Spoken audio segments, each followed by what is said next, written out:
Hello everyone, this is Kaveri Kasuria and once again welcome back to our channel and I hope you all are doing great.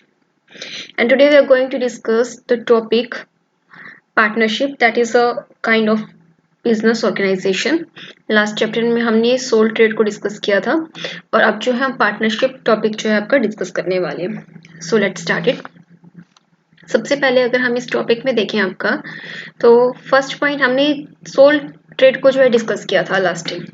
अब soul trade में था कि आप ownership एक ही person की थी, capital भी वही इन्वेस्ट कर रहा था खुद से, राइट. तो उस चीज को हमने वहां देखा था. और जब सोल ट्रेड के कुछ लिमिटेशंस रही, उन्हीं लिमिटेशंस की वजह से एक नया फॉर्म निकल कर आया, दैट इज कॉल्ड पार्टनरशिप. अब पार्टनरशिप की अगर हम बात करें तो आप भी जानते हैं कि जब दो या दो से ज़्यादा लोग मिलकर काम करते हैं, दैट इज़ कॉल्ड पार्टनरशिप. आप अपने आसपास सराउंडिंग में भी देखेंगे कि बहुत से लोग बिजनेस कर रहे होते हैं जो लोग पार्टनरशिप में बिजनेस करते हैं. और उनका पार्टनरशिप में आने का मेन पर्पस क्या होता है कि या तो उनको पैसे की कमी होती है, कैपिटल, अगर उनके पास फंड्स कम हो तो वो मिलकर बिजनेस कर लेते हैं. या फिर होता है कि समटाइम हमारे पास फंड्स तो हैं बट हमारे पास स्किल्स नहीं होती, बिजनेस स्किल्स जो चाहिए, और किसी और पर्सन के पास फंड्स नहीं है लेकिन बिजनेस स्किल्स हैं. तो ऐसे दो लोग या दो से ज़्यादा लोग मिल जाएंगे कि किसी के पास फंड्स हैं, किसी के पास स्किल्स हैं, ठीक है. तो ऐसा मिलकर वो अपना एक पार्टनरशिप जो है तैयार कर लेते हैं और पार्टनरशिप में बिजनेस करते हैं. तो देखिए, डेफिनेशन के पॉइंट ऑफ व्यू से अगर हम देखें तो आपको डेफिनेशन जो है इंपॉर्टेंट है यहाँ पर, इंडियन पार्टनरशिप कॉन्ट्रैक्ट एक्ट.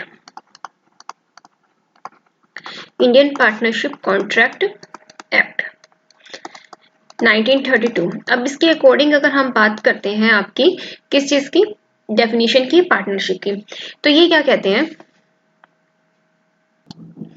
तो ये जो डेफिनेशन है पार्टनरशिप की, ये आपको दी गई है इंडियन पार्टनरशिप कॉन्ट्रैक्ट एक्ट 1932 के अकॉर्डिंग.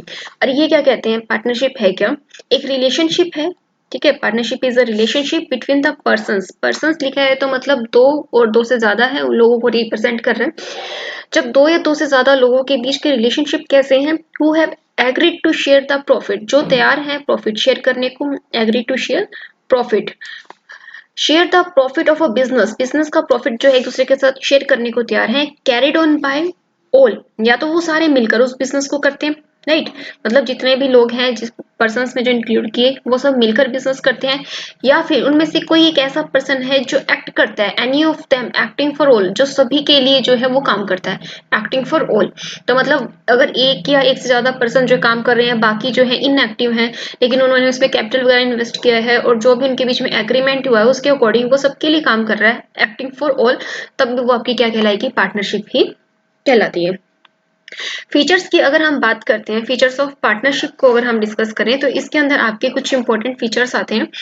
और फीचर्स में आपका सबसे पहले क्या आता है, दो तरह के फीचर्स होते हैं. फीचर्स की अगर आप बात करेंगे ना तो आपको बुक में मिलेंगे फीचर्स, एक होते हैं स्टैट्यूटरी फीचर्स और एक आपके होते हैं जनरल. एक फीचर होते हैं जिसको बोलते हैं स्टैट्यूटरी फीचर्स और एक है आपके जनरल फीचर. अब जनरल फीचर और स्टैट्यूटरी फीचर में डिफरेंस क्या है.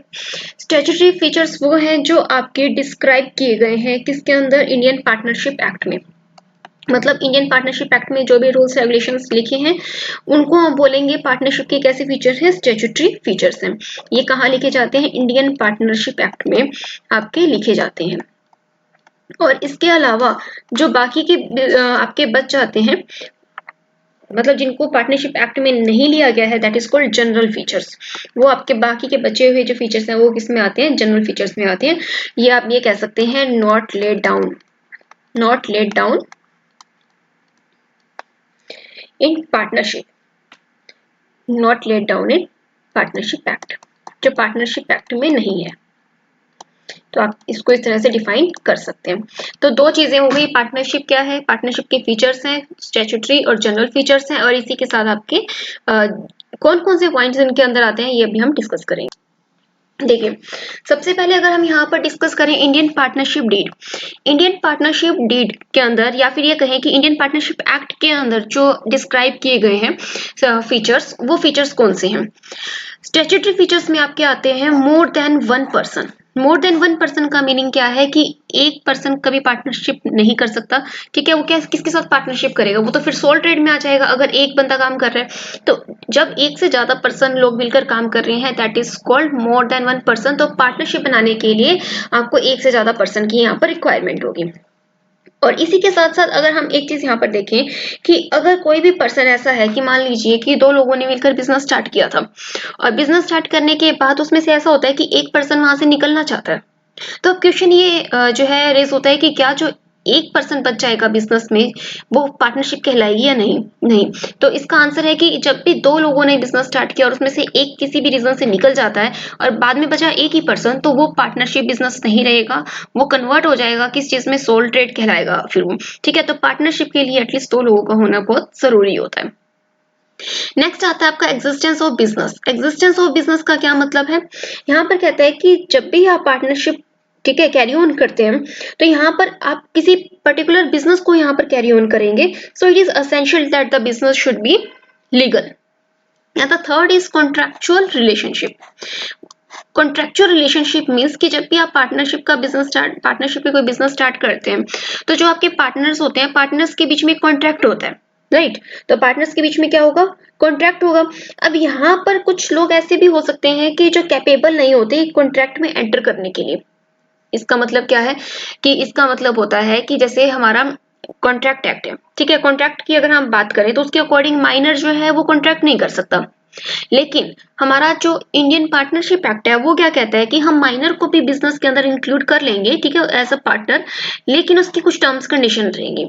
अगर as per section 30 of the Indian Partnership Act 1932 आप इसको माइनर को इंक्लूड कर रहे हैं एज अ पार्टनर, तो वो पार्टनर तो रहेगा but only in case of profit, वो प्रॉफिट में हिस्सेदारी रहेगी, लॉस में हिस्सेदारी माइनर की नहीं रहती है। तो ये पॉइंट आप जरूर याद रखें at the time of contractual relationship. Fourth आता है profit motive and sharing of profit. अब ये मोस्ट इंपॉर्टेंट पॉइंट यहाँ पर आपका हो जाता है प्रॉफिट मोटिव। इसका मतलब क्या है कि जब भी हम प्रॉफिट मोटिव की बात करते हैं, ये हमारा इंपॉर्टेंट कैरेक्टरिस्टिक होता है पार्टनरशिप का, वो प्रॉफिट जो डिवाइड होने वाला है पार्टनर्स के बीच में। अगर कोई भी एंटरप्राइज जिसका पर्पस प्रॉफिट अर्न करना नहीं है, ठीक है, क्या पता किसी भी मकसद से आया हो, लेकिन अगर प्रॉफिट अर्न करना उसका पर्पस नहीं है तो वो लीगल पार्टनरशिप नहीं कहलाएगी, ये चीज ध्यान रखें। सो ये इंपॉर्टेंट है यहाँ पर कि शेयरिंग होनी चाहिए प्रॉफिट की। हाँ, ये अलग बात है कि आपने जो है बिजनेस प्रॉफिट पर्पस से स्टार्ट किया था लेकिन फ्यूचर में लॉस हो गया, ऐसा हो सकता है कि फ्यूचर में लॉस आ जाए, उसका कोई प्रॉब्लम नहीं है, लेकिन बिजनेस को स्टार्ट हमने प्रॉफिट पर्पस से ही किया होना चाहिए।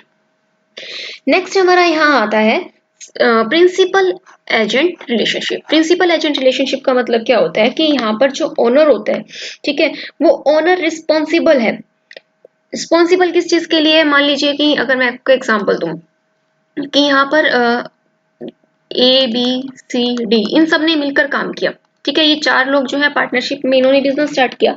अब यहाँ पर जो ये रिलेशनशिप है इसका मतलब क्या है, just as an owner is responsible for any contract entered into by its agent।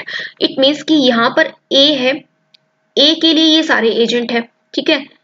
अगर मैं डी की बात करूं तो डी के लिए बाकी सारे एजेंट है, बी के लिए बी को खुद को छोड़कर बाकी सारे एजेंट है उसके, ठीक है। बी अगर प्रिंसिपल है तो बाकी सब क्या है, बी के एजेंट है। तो मतलब कि अगर इनमें से कोई भी एक पर्सन बाहर जाकर डील करके आ जाता है और उस डील का जो भी रिजल्ट हो उसके लिए रिस्पॉन्सिबल सभी रहेंगे, राइट। तो प्रिंसिपल एजेंट का यहाँ पर रिलेशनशिप है कि इनमें से जो भी डील करके आएगा, ठीक है, जो भी अगर कोई डिसीजन ले रहा है तो वो सबको दिमाग में रखते हुए डिसीजन लेता है, ये चीज आपको ध्यान में रखनी है। और अगर हो सकता है फ्यूचर में इस डील से कोई प्रॉफिट या लॉस हो, लेकिन उसके लिए रिस्पॉन्सिबल जो है सभी रहते हैं। तो ये भी चीज आपको यहाँ पर ध्यान रखनी है, right. In this way every partner play a double role. हर पार्टनर का डबल रोल है, वो उस पार्टनरशिप में प्रिंसिपल भी है एज वेल एज एजेंट भी है उनका। एजेंट का मतलब क्या है कि अगर उसके प्रिंसिपल ने कोई डिसीजन लिया, कोई कॉन्ट्रैक्ट किया, तो उसके लिए उसके बाकी सारे जो पार्टनर्स हैं एज एन एजेंट उसके रिस्पॉन्सिबल रहेंगे। जनरल फीचर्स की अगर बात करें कि ऐसे फीचर्स जो हमें एक्ट में डिस्क्राइब करने की जरूरत नहीं है, ठीक है, तो वो जो फीचर्स हैं वो कौन से फीचर्स हैं, आइए उनको डिस्कस करते हैं। देखिए, जनरल फीचर्स में सबसे पहले आता है आपका अनलिमिटेड लायबिलिटी। अनलिमिटेड लायबिलिटी का मतलब क्या है कि यहाँ पर जो लायबिलिटी है पार्टनरशिप की वो कैसी रहने वाली है, unlimited. Every partner has an unlimited liability. It means we can say every partner is responsible collectively and individually for the liability of the partnership. For example कि मान लीजिए कोई पार्टनरशिप है वो बंद हो रही है, राइट, और उसके अंदर क्या हो गया कि आपकी जो रिस्पॉन्सिबिलिटी है, अगर हम बात करें कि कैसी बनती है, इन केस कि आपकी जो लाइबिलिटी है वो एक्सीड कर जाती है आपकी असेट से, राइट। ऐसा हो गया कि डिसोल्यूशन हो रहा है, कोई पार्टनरशिप डिसोल्यूशन उसका हम कर रहे हैं, और at the time of dissolution, at the time of winding up, उसकी लाइबिलिटी एक्सीड कर जाती है उसकी असेट से। तो जो क्रेडिटर है उसकी, ठीक है, बाहर जो क्रेडिटर जो अपना पैसा मांगते हैं, उनका राइट है कि वो अपने लोन को रिकवर कर सकते हैं किसी भी पार्टनर से। फॉर एग्जाम्पल मान लीजिए कि यहाँ पर 4 पार्टनर है, अगर मैं फिर से एग्जाम्पल लूँ A B C D। अब इनके केस में ऐसा हुआ कि इनकी लाइबिलिटी जो है वो 50 लाख की बन गई, और ये एक्सीड कर गई किससे, इनके पास असेट थी सिर्फ 30 लाख की। अब इनको 20 लाख जो है मार्केट में देना बनता है।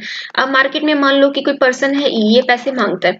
अब इस केस में क्या है कि मान लीजिए कि बिजनेस पॉइंट ऑफ व्यू से इसने हाथ खड़े कर दिए, इसने भी कर दिए और इसने भी कर दिए कि मेरे पास पैसे नहीं है, हमारे पास बिल्कुल पैसे नहीं है, पर्सनल प्रॉपर्टी भी नहीं है, सब कुछ खत्म हो गया, इनके पास नहीं है। अब इस केस में क्या है कि डी अपने हिस्से का पेमेंट कर चुका है, राइट, लेकिन इन तीनों के हिस्से का पेमेंट भी वो जो है डी से रिकवर कर सकता है। क्यों कर सकता है? क्योंकि डी जो है एज अ पार्टनर इंडिविजुअल भी रिस्पॉन्सिबल है एंड कलेक्टिवली भी रिस्पॉन्सिबल है for the act of the other partners, क्योंकि वो एज एन एजेंट भी रोल प्ले कर रहा है, एज एन प्रिंसिपल भी रोल प्ले कर रहा है। तो यहाँ पर आपको ये चीज याद रखनी है कि एक पार्टनर की लाइबिलिटी जो है वो कैसी होती है, वो वहां पर उसकी लाइबिलिटी अनलिमिटेड होती है, राइट। तो मतलब एक पार्टनर को दूसरे पार्टनर के बिहाफ पर भी पेमेंट करनी पड़ सकती है।